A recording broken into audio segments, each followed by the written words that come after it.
As noted earlier, the lack of enough housing is often what pushes individuals and families who have experienced some kind of financial hardship onto the streets or into their vehicles to live.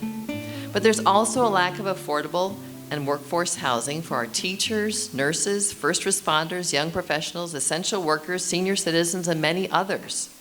What do we do to scale up housing development to meet this need?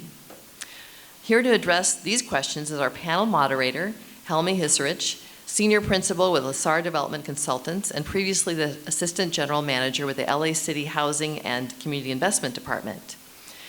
She'll give a short presentation and then she'll be joined by her panelists, Matt Glesney, Senior City Planning Director overseeing housing for the LA City Planning Department, Al Grazioli, Director of Facilities, Real Estate and Asset Development for the LA Unified School District, and B. Stotzer, CEO of New Capital, Inc., and founder of New Economics for Women. So, Helmi, I saw you earlier. Oh, there you are. Okay, good, good. Great. Good afternoon. Very happy to be here with all of you. As mentioned, I'm Helmi Hisserich, and I am a Senior Principal with LaSalle Development Consulting. And I will be joined by perhaps the most distinguished panel of people working on the housing development side in Los Angeles. So I'm very excited to be able to talk about innovative strategies with them and with all of you. So this morning you heard a lot about homelessness, and there was some discussion about whether or not there's changes taking place in government around housing. And so that's what we wanted to talk about today, as really innovation in the development side. So this is really not about the street homelessness. This is really about how do we build up the supply of housing and affordable housing in particular. So this is a strategy called Scaling Up Equitable Housing in Los Angeles. And let me just add that I'm a little bit of a two-trick pony. Before joining LaSalle, I worked for the city of Los Angeles for about 20 years. Most of the time, I spent about 10 years really working specifically on the government side of public land use, developing projects, particularly commercial and residential development on public land. And I spent 10 years working in the affordable housing finance world. So I was Deputy Mayor of Housing and Homelessness under Mayor Villaraigosa, and I was Assistant General Manager at the Housing Department. So I'm very well versed in how the city of LA works. I joined LaSalle, I left the city and I joined LaSalle specifically because I felt the system needed to change, and the best way to change it was for me to kind of go from outside and start pushing. And so that's what this is. Let's go to the next slide. So the first thing to understand is the scale of the housing problem. This graph here represents what's called the Regional Housing Needs Assessment, or RHNA. And this is the RHNA. The RHNA is done every 8 years, and Matt Glesney, who will be on the panel, can talk more deeply about it from the planning department's perspective. But it's the estimated need for housing, and it's broken up by income level. And what you see here is only the affordable side. So there is a need for 32,500 affordable housing units a year in Los Angeles for the next 8 years. That's the estimated need. And the need ranges from folks that are earning, households that are earning, $15,000 a year at deep poverty level, all the way up to households that are earning $100,000 a year. So that is really what we would call affordable. It's extremely low, it's very low, it's low, and it's moderate income. And there's a lack of housing across that system. The blue line that you see on the top of the chart that shows you what the RHNA estimates were for the prior years. So from 2013 to 2020, the estimated need in Los Angeles for those income levels was about 6,000 units a year.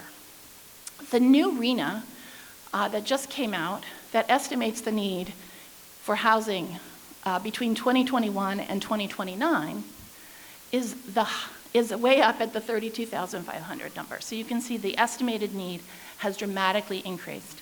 A lot of people wonder what happened, why did that happen? It's actually across the state you're seeing this.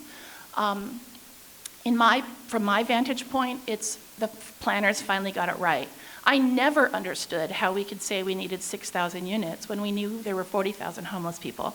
So I finally feel like, the numbers are getting real.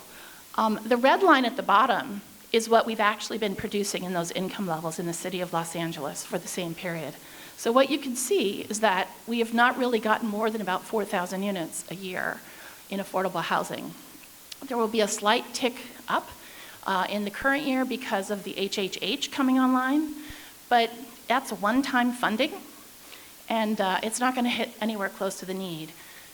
And I'll just tell you that, you heard that there was $1 billion put in for a 10-year period for HHH. And that sounds like a lot of money. I know it does. But if you wanted to achieve those numbers using the system we have in place today, you would need $3 billion a year locally to do it. So the money is not there, so we have to change the system so that we can, we definitely need more cash in the system, we need more money, but I don't think that putting money in is the only solution. We have to come up with other strategies. Let's go to the next slide. So the question that I have been chewing on for several years has been, can we use public land to scale up affordable housing? And can we build equity and sustainability into the process and the outcomes? And by sustainability, I of course mean social sustainability, and a lot of the work, what you heard this morning about homelessness, but the other big conversation we're having in the housing field is environmental sustainability. Can we make housing more less of an impact on the greenhouse gas emissions? Let's go to the next slide. So this is the process that is in place today. The government finds a site. Usually the sites are identified by community organizations or council offices who drive by a parking lot and then used to call me and say, I think we need to turn that site into housing. The department would then conduct a site analysis. We would issue a competitive selection process. We would select a developer. We'd enter into a negotiation with the developer. During the time that we're in negotiation, the developer has to spend money without any certainty that the project's going to move forward, to test the soils, to do the pre-development activity, to get entitlements through the planning department, and to secure funding. Once they've gotten through this initial part, we enter into an agreement with them, and they're allowed to go out and compete for local subsidies, so they have to now compete locally. Then they have to compete at the state for tax credits. And then finally, they have the money, they have the entitlements, and they can go forward into development. So this process takes 4 to 8 years at a minimum. It costs about $550,000 on average, and we're putting in both the land, a local subsidy of about $140,000, and about $200,000 in tax credits. And without going into a great amount of detail, public land, there's no land that's sitting there that's easy to develop. These are sites that have old buildings that are built with asbestos that need to be cleared. They have toxic soils. They have lots of different owners and different sources of funds that purchase the land. So there's a lot of complications that need to get worked out. But and then lastly, I'll say the one thing about the process that we have right now is that it serves households earning at or below 60% of the area median. So it's really targeted to deeply affordable housing. And that's a good thing, but it also it constrains our ability to scale it. So the question is, can we scale? How can we go to scale? Let's go to the next slide. So getting to scale, the strategy is to use scale to scale. And I'll explain that. So first of all, we need to marshal a lot of public land. Public land is a really important asset. It's actually as important as cash. In fact, the cost of development is very much tied to the cost of land. And we need to find enough land for 10,000 units. So that's what this plan is. So 10,000 units, the reason why it's 300 acres is 10,000 units of 50 dwelling units per acre is 300 acres. So if we find land where you can do a lot denser housing, like high-rise housing, you need less land. But the idea here is to think that you need to have appropriate densities for communities. So across the entire city, we're going to be looking for 300 acres as a first step. Planning 10,000 units. There's a lot of technology available today that allows you to plan in a more sophisticated way through GIS modeling. We don't employ that particularly well yet, but it's coming. And the government really needs to do this. I think we need to stop with the question of what land is surplus, and start with the question of on all the public land that's out there, if we wanted to build 10,000 units, what's the best place to put it? And there are ways to think about it. You can think about it from the standpoint of zoning. You can think about it from the standpoint of amenities, like is it close to a park, or you can think or close to a hospital. You can think about it in a variety of different parameters.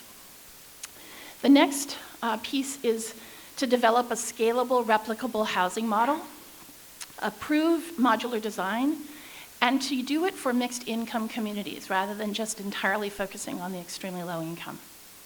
And finally, we need to recognize there are costs that will never be supported by the projects, by the development. So we definitely need an infrastructure fund. So I'm going to go through each of these things as quickly as possible. So I talked a little bit about land. When we're talking about land, there's a lot of land. There's city-owned land. There is county-owned land. There is school district land. There is transportation agencies, state land, federal land, donated land. So there's actually quite a lot of land out there under different control. So the idea here is let's stop sitting in silos and not thinking strategically. Let's try to align the interests of public agencies and build a public land partnership that enables us to think strategically across all these sites. And we can use technology to do that. I have been recommending that we create 10 1,000 unit development opportunities, and I'll explain why in a minute. So this is an example of what's called parametric modeling. Parametric modeling is a technology tool. I've been working with a firm called IBI that does parametric modeling, and it's basically a GIS-based way of kind of picking and choosing, identifying parameters that you want to use, and figuring out which sites make sense. It gives you the opportunity to think very strategically about how to find multiple scattered sites where you could work together on a project. You can put input, you can do community input, and then when you start to identify these sites, because they're in public ownership, you can do the upfront, the government can take on the responsibility of clearing the entitlements, doing the zoning that's appropriate to the sites, clearing the environmental review, so that when we release these opportunities for development, the risk is really low, much lower for the developer. We have to stop putting all the risk on the backs of the developers. Let's keep going. Design a scalable housing model. So I've overseen the development of about 8,000 units of housing in finance. My background is in finance, and I've looked at this issue. For a long time, I wasn't sure whether modular or stick-built was on the fence about it. And I do actually think stick-built housing is quite nice. What we found is, project by project, there really is no price differential when you're building 50 units or 100 units. You don't see any price differences. When you start to build modular, if you're buying 1,000 units, that's when you start to see really big differences in prices. So you can drive the cost curve down by using the purchasing power of government to purchase at scale. And so that's what this is. And also to take out the individual nature of a lot of our developments. The picture you see on the screen there really is exciting to me. It's in Leeds, England. It is a 100% affordable project. It is modular. It's built so the modular company actually built right in Leeds. So it created local jobs, local hire. They partnered with a university. It's 100% net zero sustainable. So it not only is low GHG emissions on the construction side, it's low GHG on the operations of the project. So good design, environmental sustainability, and replicability that we can start scaling. Let's go to the next slide. I talked about how our current system really focuses on the deeply affordable. What we need to do is to think a little more broadly about who needs housing, and also think about it from the standpoint of financing. So this model has 55% of the units deeply affordable, and 45% of the units are what I would call middle income, some people say workforce, and first-time home buyer. So the idea here, just to give you a context in rents, is that the deeply affordable rents are down close to $500 for a two-bedroom unit, for a family of four. It's quite low. These are completely upside down financially from a development perspective. On the high end, you're talking probably $2,500, maybe a little bit higher. The idea here is to get average rents across 1,000 units to be about $1,700 a month. If you can get to $1,700, maybe $1,800 a month across 1,000 units on average, you can actually pay $300,000. On the prior slide, you might have seen that $300,000 is the cost of the unit. I should have added that in Leeds, they're selling their units at £275,000. So they're a first-time home buyer and rental, and they are targeted at this same segment we're trying to target. But the idea is if you get to $1,700 or $1,800 average rents across the 1,000 units, you can now pay for the unit itself if you're doing a replicable, scalable type of unit. So then, let's go to the next slide. So the last piece is who pays for cleaning up the soil, doing the entitlements, who pays for the amenities. You don't want to just build the housing, you may want to actually improve the park nearby, or you may want to have amenities for low-income seniors, which, by the way, is the fastest growing cohort of low-income people in California, are seniors. So the idea is we need to put in place an infrastructure fund where we can actually go in and prepare that land and work and pay for some of the costs that aren't going to be paid for by the rents. Finally, all of this could be put on a land trust with a democratic governance model. I've been looking very closely at, somebody else talked about Berlin, I've been looking very closely across Europe. I actually had met with housing leaders throughout Europe and very interested in Vienna. And my firm is putting together an education program and a delegation to Vienna. So if you're interested next year in seeing housing in Vienna, let me know. But the idea is to do housing on a trust, engage the tenants, create stability at a reasonable price for people. Okay, so that's it. And now I would like the panel to come up. We're going to have the panelists both reflect on this and also talk about their own experiences and what they've done. And then after that, we'll open it to Q&A.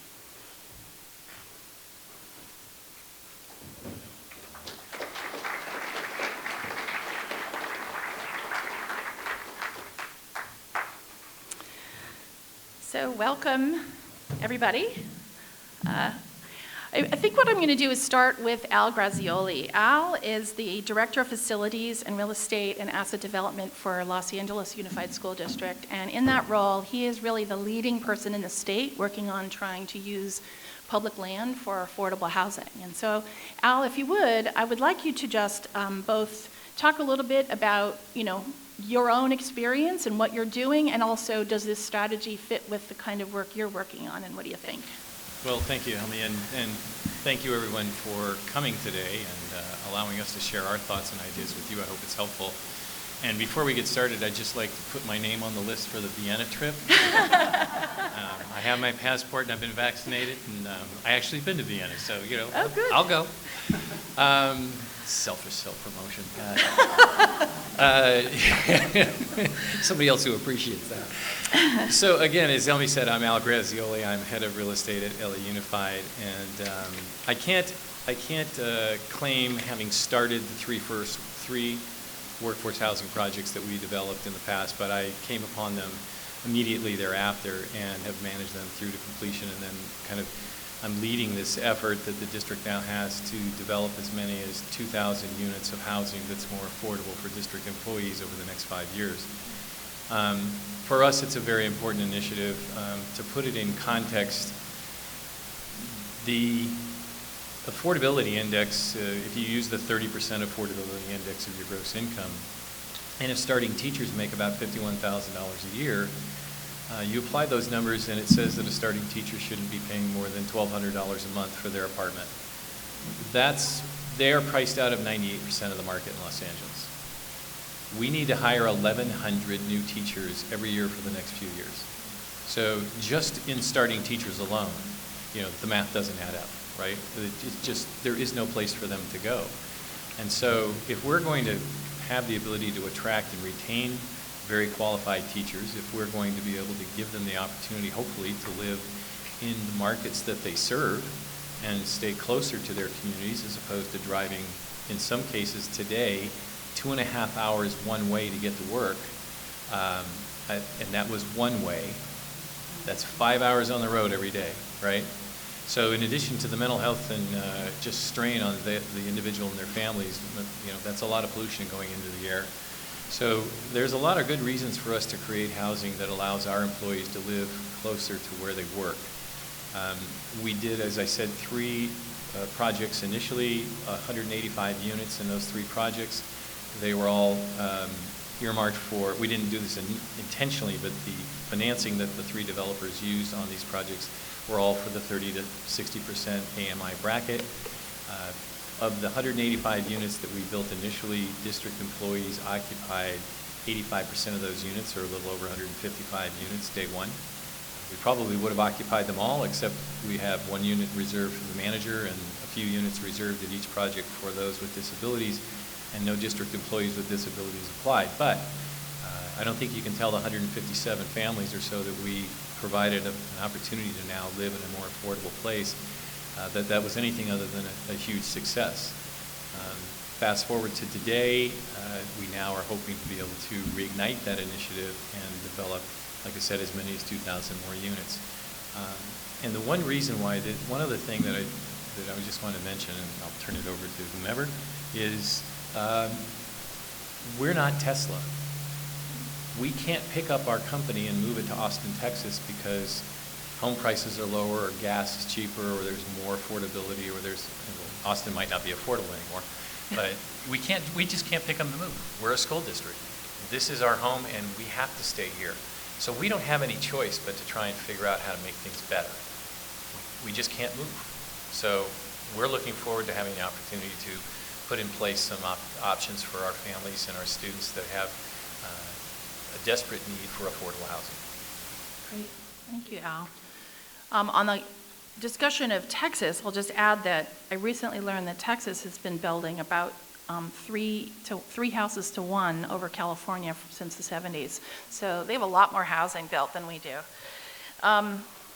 This next person I'd like to ask to speak is Bea Stotzer, and Bea is the CEO of New Capital, which is New Economics for Women. She has been one of the leading affordable housing developers and leading voices for poor people in Los Angeles. I have been so impressed with her, not only as a developer, but also as the owner of thousands of units of affordable housing, extraordinary management. She also runs a home buying program and is an advocate for first-time home buyers. So Bea, if you would, I would really love to, you've been doing this, you've been in the trenches of this work for a long time. I'd love to hear your perspective on going to scale. How feasible do you think it is? Where do you think the roadblocks are? And really your perspective on housing in Los Angeles. That's a lot of questions. and put me on the list for Vienna as well. Okay.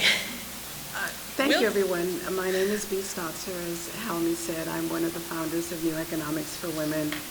And we provide, my company provides property management services for the city of Los Angeles, other nonprofits, as well as New Economics for Women. So I have experience on the buying side, development side, as well as the running the asset side. And there's a whole bunch of array of perspectives on which way you're entering the market of affordability. New Economics for Women was founded on the very, very basic belief that economic mobility is a fundamental right for everyone, especially for women and children. And that no community can thrive without really addressing the needs of women. And we were on the trailblazing process of affordable housing way back when we were the first to build childcare on site with social services on site, award-winning developments around mixed use. We were the first to do mixed use. We were the first to partner with LAUSD.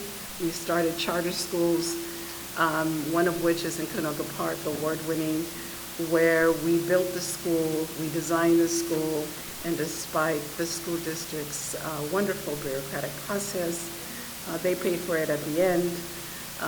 And it was an incredible partnership. I mean, it was the first school that was built without any LAUSD bureaucracy in it, but yet they were part of the planning and the approval and it is now one of the few charter schools that has been recognized not only for its design, but for its programs. How can I help you understand what NEW does? It's very complex. We literally help families build their economic mobility from their mindset from the very beginning that they come to NEW, to really being able to build assets and understand investments for them to be out of home, not to be homeless. We have been recognized for the prevention of homelessness programs, as well as being able now to run the highest ranking women's business center for women who want to start their own businesses and really grow their businesses. So it's a full circle. Normally we had served over 20,000 individuals a year. Because of the pandemic, it was over 100,000 in a year and a half. We were able to bring in over $72 million worth of services and assistance to those many individuals that we provided services. On the housing and affordability side, it's very interesting to be part of this process regarding affordable housing when the system is designed only to serve the bottom 10%. I think what people don't understand is LIHTC is a very, very difficult process to do. To be able to get those subsidies, it's not only 5 or 6. In one project, we had 7 subsidies just to make it work. And the process takes a long time. We have learned that families just need affordable housing, and it isn't about the housing, it's about wages. The fundamental issues around affordability is the inability for this region to pay livable wages and to be able to keep up those wages with the cost of living. The other point, I think, from the previous panel that I thought was extremely important that we need to understand around affordable housing and why it's so difficult, it is not the land massing and whatever you're dealing with, it's the role of government.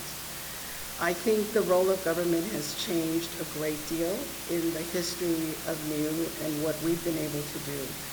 Before the recession, there was a lot of subsidy. The government would do a lot of things that you would not normally have developers do now. Because the government has to pay for its existence, now we have fees for everything. The cost of everything has gone up exponentially, and the time for it to get done. What used to take me, we built 8 homes, modular homes here in Canoga Park. The first phase, which were 4 homes, it took us a year to get our permits. The second time around, it took us 2 years to get our permits.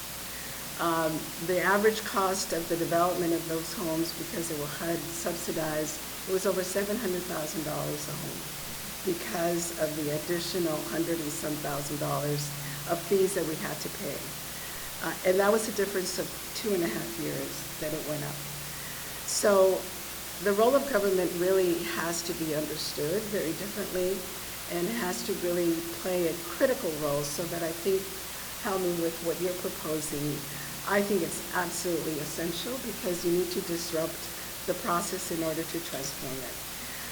What Helmi has recommended, I think, is transformational in the sense that you're able to bring everybody into the room and by right, be able to add value to the process, shorten the process, and more importantly, have the funds available to do all of the upfront pre-development costs that you have, which would have saved just our little project, maybe a couple $100,000 per home to build. I want to ask you a question, B, specifically because you mentioned LIHTC, and for those of you who are not housing people, that's low-income housing tax credits. You talked about the LIHTC system, and one of the things that we're kind of thinking about is how there's not enough of that to get to the scale we're talking about. And I know you have a perspective on mixed income. What mix of incomes do you think would make sense, both from a community stability standpoint and also from a development financing standpoint, if you wanted to go outside of the tax credit system? Do you have a sense of that? I believe it has to be 10% below 30%.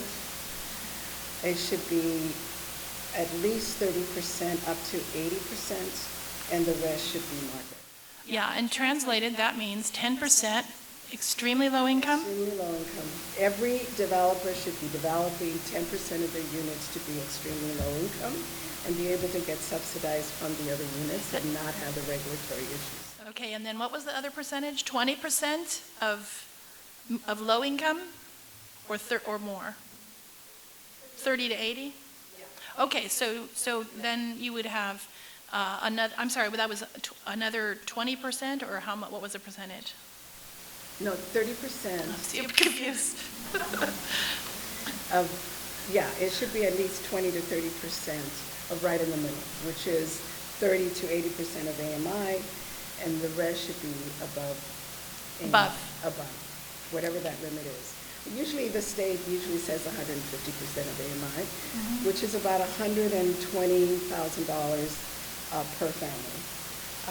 You can afford a $2,000 unit, and that unit can really be able to subsidize the 10%. But it has to be a mix of income in order for a project to be able to get enough resources, sustain that income level, that revenue level, and make that project work for a mixed income community, and it becomes a better community as well. You cannot ghettoize poverty continuously the way we're doing it. Well, thank you so much. So I'm going to move on a little bit, and then we'll come back and open it up to Q&A.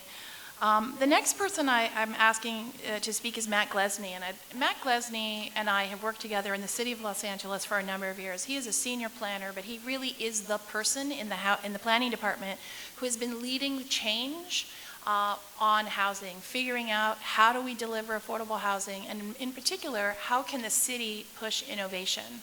So it is my pleasure to introduce him here today, and I'll ask you just to first talk a little bit about what you're doing in the housing department. And then the questions I'd like to ask you are, how much affordable housing do we really need?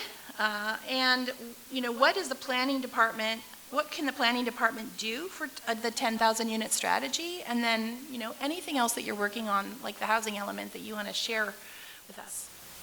Yes, thank you, Helmi. I just get so excited every time I see your presentation. I think this is just a fantastic idea. And Helmi mentioned this housing element, which is what I've been doing for the last year and a half of my life, which is meant to be about how do we as communities plan for enough housing? How do we get rid of scarcity? How do we create affordability? How do we make sure everyone does have an affordable place to live? In California, it's obviously not worked up until this point. We've had it since the late 70s, and we, in California, have some of the most distressed housing statistics around, and a big part of it is just frankly not enough home building in the last 30, 40 years, and that means not enough planning for homes. And so the housing element was reformed. As you saw, those numbers jumped up. You asked how many housing units, affordable housing units do we need? That is sort of regulated through this process. And cities are supposed to show that they have enough space, they have enough land for the housing that's needed, that they have enough multifamily land where affordable housing can be built. Again, obviously not worked, so it was reformed mightily in the last few years. Didn't get a lot of attention in Sacramento, but you saw those numbers jump. And that was a recognition that things have not worked. We need to not just plan for our future growth, our babies, our people moving here, which is how it had been done. We need to plan for enough housing to alleviate this crisis. We need to make sure that there's housing available for everybody at price points that they can afford. And LA, we are actually, we have the fewest amount of homes per adults in the country of any region. And we also have, the highest rental unaffordability in the nation. We have the highest overcrowding in the nation. I think these things are related. I think the legislature is taking that point of view and doing some, more ambitious things, and I think cities are also taking the lead. It's sort of my job as leading up the housing policy unit for the planning department to try to get us on a better track. And we jumped at this opportunity, this new challenge that the state presented. I think a lot of cities were very, it's too much, we can't, we're built out. We really tried to look at this as an opportunity to say, how do we rectify and get on a better track? And so we took these numbers and even went further in our planning. We actually presented a plan that was adopted in City Council last week for 1.3 million new homes of created capacity. Now that actually still needs to go through an implementation process, but we identified sites where affordable housing can be built. We identified strategies to particularly prioritize affordable housing so they're not competing with the market rate developers and the cost of land. And so I'll not go into terrible detail, but I will plug this housing element. Really is this sort of 8-year plan for the city on not just enough homes, but also how do we protect tenants, how do we preserve the housing we have, how do we address homelessness. It's all in there. But I think this idea of planning sometimes takes a back seat. I obviously, it's my job. I look at it front and center as if we had an abundance of homes, we wouldn't need as much affordable housing, right? And in some communities, maybe it is only 10% of the community that really needs subsidized and affordable housing. In California and LA, it's half the city. Half the city is living in precarious housing situations and one missed paycheck away from losing their home. That's why as much people as we're taking off the street, more people are being added to the street because people are paying 70, 80% of their income. And one little bad thing happens in your life, you're on the streets and you can't get a new apartment, you can't get a new security blanket. So how do we get these rents down? That's, I think, that connection between overall housing supply and housing affordability. Obviously, we need to maximize affordable housing. So we have strategies in there to say public land. If you have public land, if Al has land in the school district, if the city has land, why are we making you go through a 2-year planning process? If the city council and the LASD thinks it's a good idea to have affordable housing. So removing those barriers is a big part of what's in this housing element, particularly for public land, creating new affordable overlay zones where like churches that want to build affordable housing don't have to go through a 2-year planning process for a congregation to build a 3-story apartment building. So these are ambitious ideas that are in the plan. Obviously can't go through them all, but did want to just highlight the work that we're doing to increase overall housing and really maximize as much affordable housing, use these resources like land as best we can, and streamline the process and keep making improvements. So, Great, thank you. So we have 10 minutes left and we wanted to open it up for questions. So if there's any of you who'd like to ask the panelists questions? Yeah. There's a microphone. It might be easier if you walk over there. Thank you.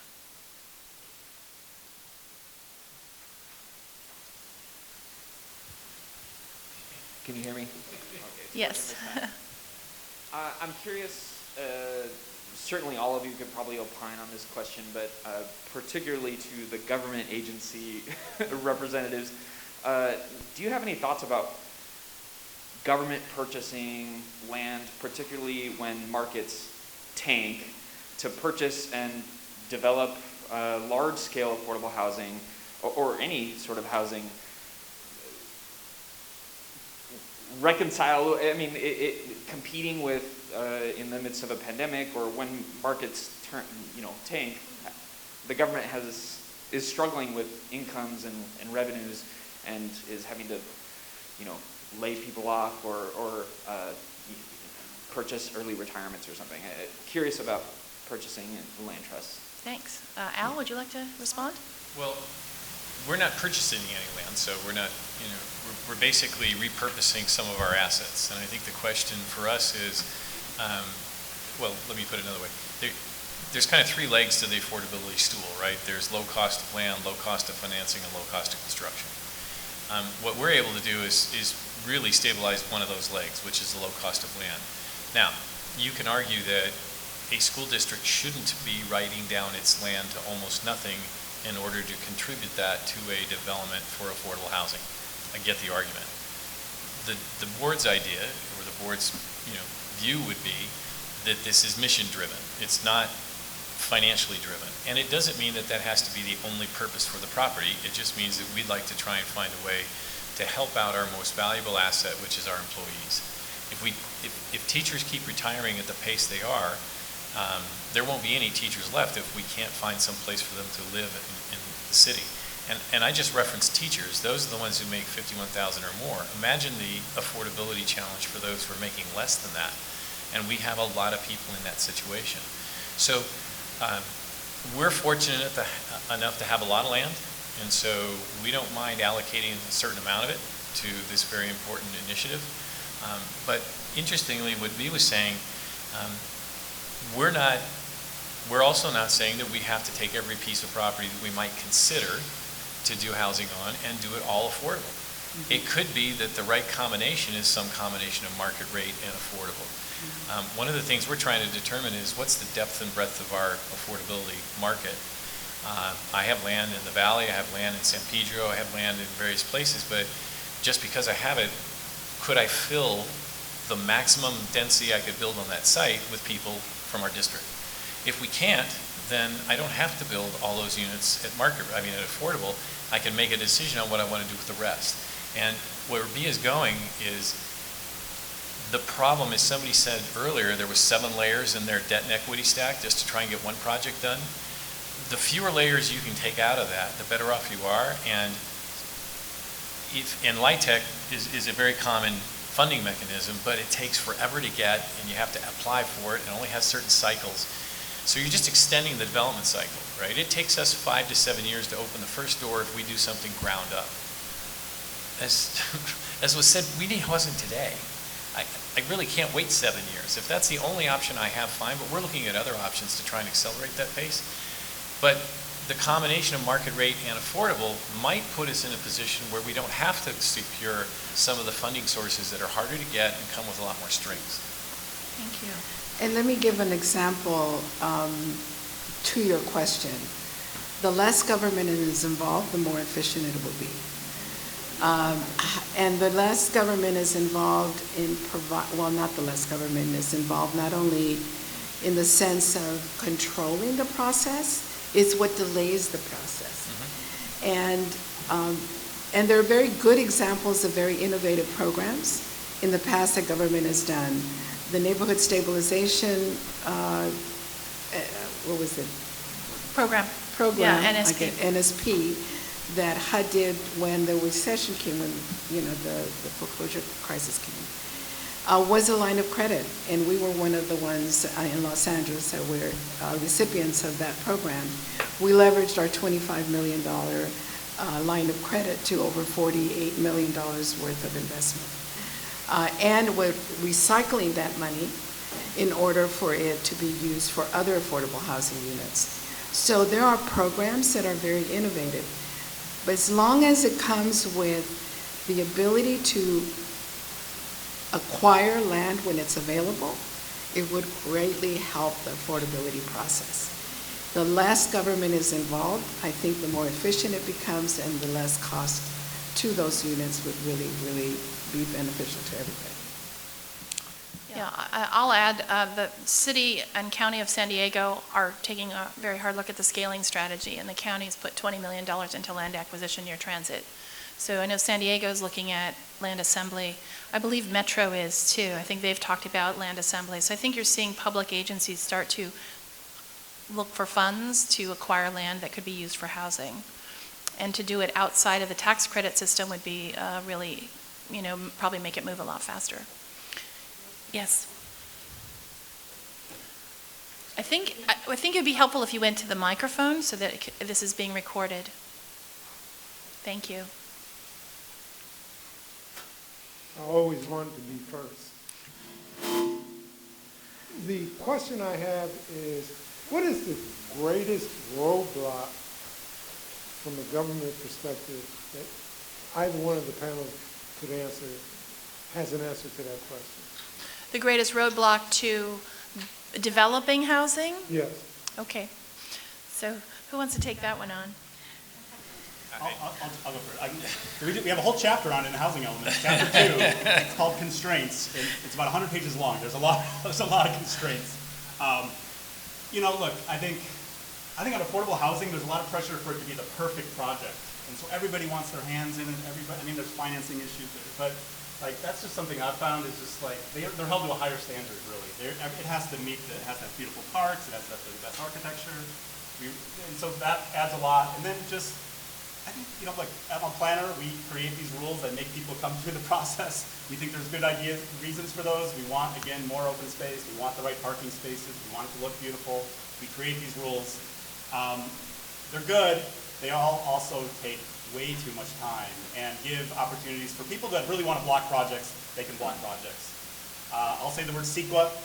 The California Environmental Quality Act is Mortal sin. Yeah. I'm going to say it, it's a great law, it protects the environment. It also, if you want to stop a affordable housing project, it is the tool to stop every project. And so we are looking at, can we get the good environmental benefits from a project?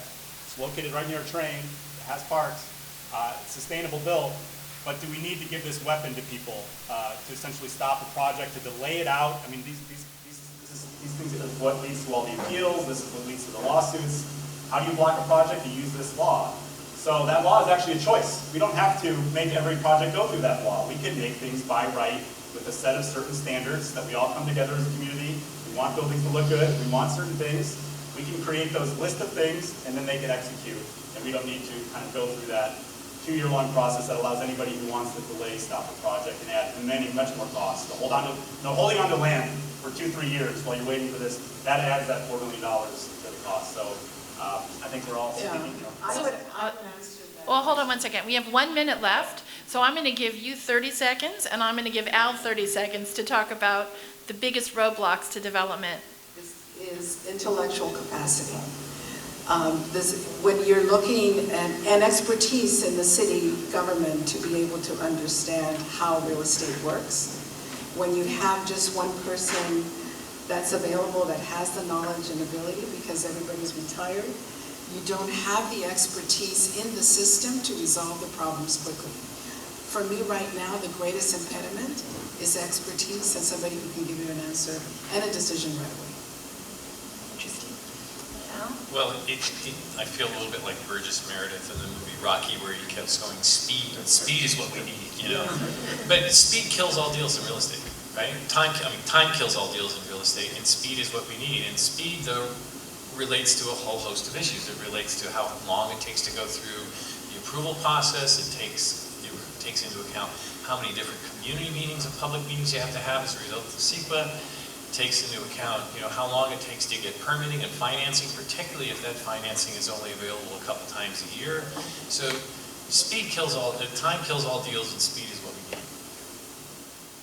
Thank you, everybody. Very interesting answers.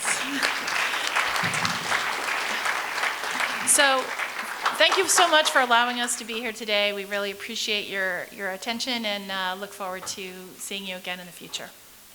Thank you.